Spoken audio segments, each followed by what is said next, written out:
स्वागत है study with Ravi YouTube channel में। आज पढ़ेंगे भारतीय संविधान से महत्वपूर्ण प्रश्न जो जूनियर शिक्षक भर्ती, प्राइमरी शिक्षक भर्ती, यूपी टेट, सी टेट के लिए महत्वपूर्ण होंगे। तो चैनल पर पहली बार आए हो तो सब्सक्राइब कर लीजिए और बेल आइकन ज़रूर दबा लें। शुरू करते हैं। पहला प्रश्न है, भारतीय संविधान सभा की प्रारूप मसौदा समिति के अध्यक्ष कौन थे? Doctor Rajendra Prasad, Jawaharlal Nehru, doctor VR. Ambedkar या पुरुषोत्तम दास टंडन। तो भारतीय संविधान सभा की प्रारूप समिति के अध्यक्ष जो थे या मसौदा समिति के अध्यक्ष थे तो वो कौन थे? तो इसका सही आंसर है डॉक्टर भीमराव अम्बेडकर। अगला प्रश्न है, भारतीय संविधान सभा की संघीय शक्ति समिति के अध्यक्ष कौन थे? सरदार पटेल, डॉक्टर भीमराव अम्बेडकर, अल्लादी कृष्णा स्वामी अय्यर, पंडित जवाहरलाल नेहरू। तो इसका सही आंसर हो जाएगा पंडित जवाहरलाल नेहरू।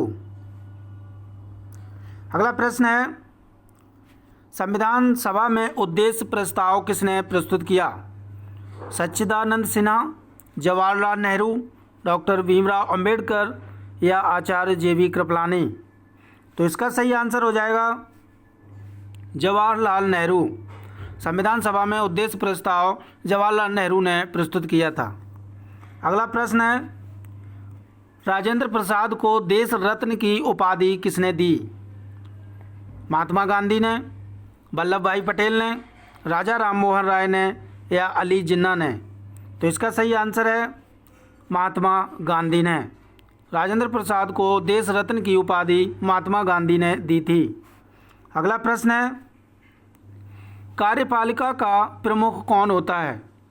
प्रधानमंत्री, राष्ट्रपति, संसद या मुख्य न्यायाधीश। तो इसका सही आंसर है राष्ट्रपति। कार्यपालिका का प्रमुख राष्ट्रपति होता है।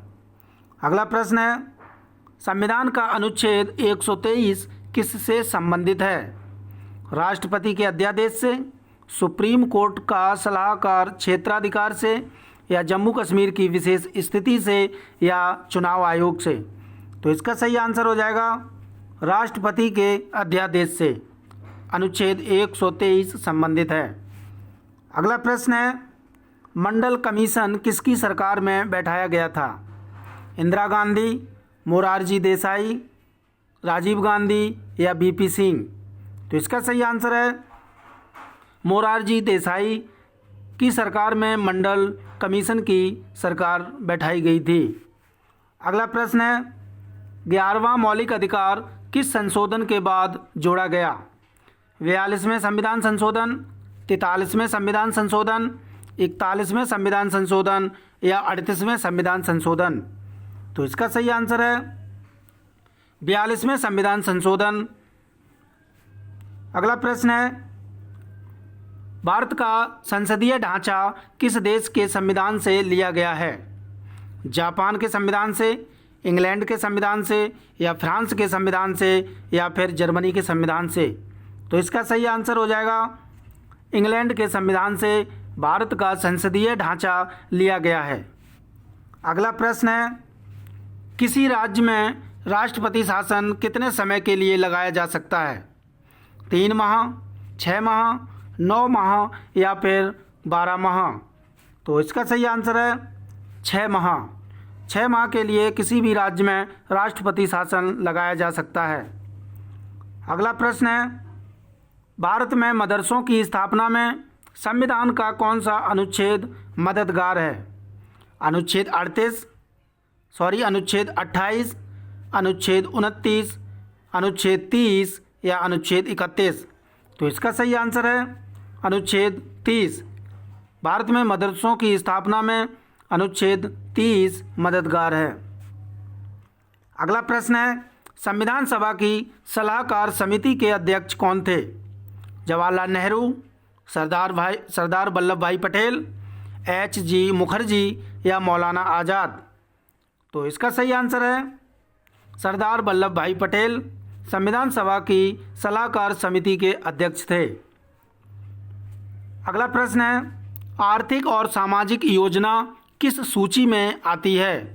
केंद्र सूची में, राज्य सूची में, समवर्ती सूची में या इनमें से कोई नहीं। तो आर्थिक और सामाजिक योजना जो आती है वो आती है समवर्ती सूची में। अगला प्रश्न है, पहला गैर संवैधानिक अल्पसंख्यक आयोग कब बनाया गया? 1972 में, 1974 में, 1976 में या 1978 में? तो इसका सही आंसर है 1976 में। अगला प्रश्न है, निम्नलिखित में से किस राष्ट्रपति का कार्यकाल सबसे कम था? सर्वपल्ली राधाकृष्णन, जाकिर हुसैन, वीवी गिरी या बीडी जट्टी? तो इसका सही आंसर है जाकिर हुसैन। इनका कार्यकाल सबसे कम था। अगला प्रश्न है, निम्नलिखित में से कौन सा केंद्र सरकार के अधिकार क्षेत्र में नहीं आता है? भूमि राजस्व, व्यक्तिगत आयकर, निगम आयकर, कस्टम ड्यूटी? तो ये इसका आंसर है भूमि राजस्व, जो है केंद्र सरकार के अधिकार क्षेत्र में नहीं आता है। अगला प्रश्न है, संविधान का भारत का राष्ट्रपति राष्ट्रीय मानवाधिकार आयोग के अध्यक्ष और सदस्यों को किसकी परामर्श पर नियुक्ति करता है?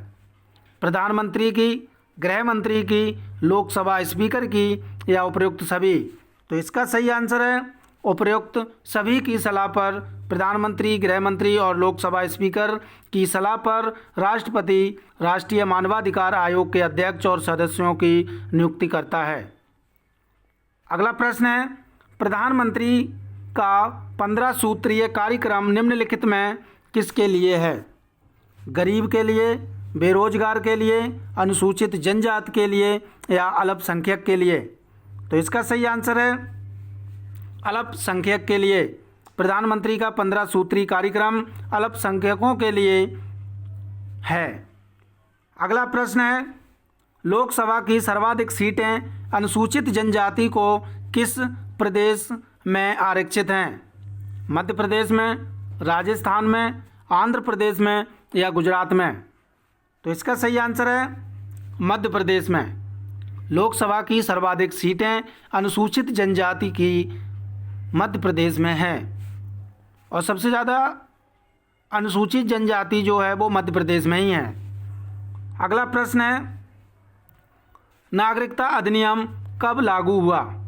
1950 में, 1955 में, 1969 में या 1972 में? तो नागरिकता अधिनियम लागू हुआ था 1955 में। तो ये थे महत्वपूर्ण 20 प्रश्न अच्छे लगे हो तो लाइक, सब्सक्राइब, शेयर और बेल आइकन जरूर दबाएं और अपनी राय दें कैसे प्रश्न थे कमेंट बॉक्स में। Thank you.